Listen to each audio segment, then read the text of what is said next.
एक शांतिपूर्ण उपनगर के पड़ोस में दोस्तों का एक समूह एक धूप भरी दोपहर को शांत पेड़ों से घिरी नदी के किनारे खेलने के लिए इकट्ठा हुआ। उनमें मैक्स नाम का एक लड़का था, जो अपनी तेज बुद्धि और जिम्मेदारी की मजबूत भावना के लिए जाना जाता था। जब वे पानी के किनारे खेल रहे थे तो बच्चों ने देखा कि उस दिन नदी की धारा असामान्य रूप से तेज थी और पानी का स्तर तेजी से बढ़ रहा था। मैक्स को छोड़कर वे सभी खतरे से अनजान होकर पानी से खेलते रहे। मैक्स ने नदी सुरक्षा के बारे में पढ़ा था और चलते पानी की शक्ति के प्रति उसके मन में गहरा सम्मान था। उसे लगा कि कुछ गड़बड़ है और उसने जांच करने का फैसला किया। उसे दूर से गड़गड़ाहट महसूस हुई, एक ध्वनि जो नदी के ऊपर संभावित बाढ़ का संकेत दे रही थी।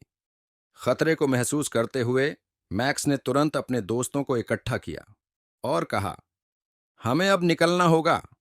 सबसे पहले उन्हें संदेह हुआ, लेकिन मैक्स की ईमानदारी ने उन्हें उसके नेतृत्व का पालन करने के लिए मना लिया।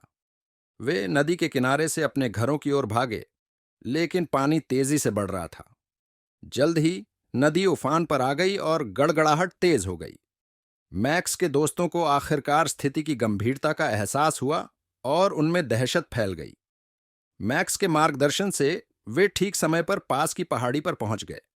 वहां से वे आश्चर्य से देख रहे थे कि नदी तेजी से बढ़ रही है और उस स्थान को लील रही है जहां वे कुछ क्षण पहले खेल रहे थे। हंगामे से सतर्क उनके माता पिता घटनास्थल पर पहुंचे और बड़ी राहत के साथ अपने बच्चों को गले लगाया। मैक्स की तेज सोच ने उन्हें विनाशकारी भाग्य से बचा लिया था। यह घटना एक शक्तिशाली अनुस्मारक के रूप में कार्य करती है कि कभी-कभी खतरा सूक्ष्म और भ्रामक हो सकता है। मैक्स की सतर्क जागरूकता और अपने दोस्तों को सुरक्षा के लिए मार्गदर्शन करने की उनकी क्षमता न केवल उनकी बहादुरी का प्रमाण थी, बल्कि हमारे आसपास की दुनिया के प्रति सतर्क रहने के महत्व के बारे में एक सबक भी थी। पूरा वीडियो देखने के लिए आपका बहुत बहुत धन्यवाद। इस तरह के और वीडियो देखने के लिए कृपया हमारे चैनल को सब्सक्राइब करें। आपका दिन शुभ हो।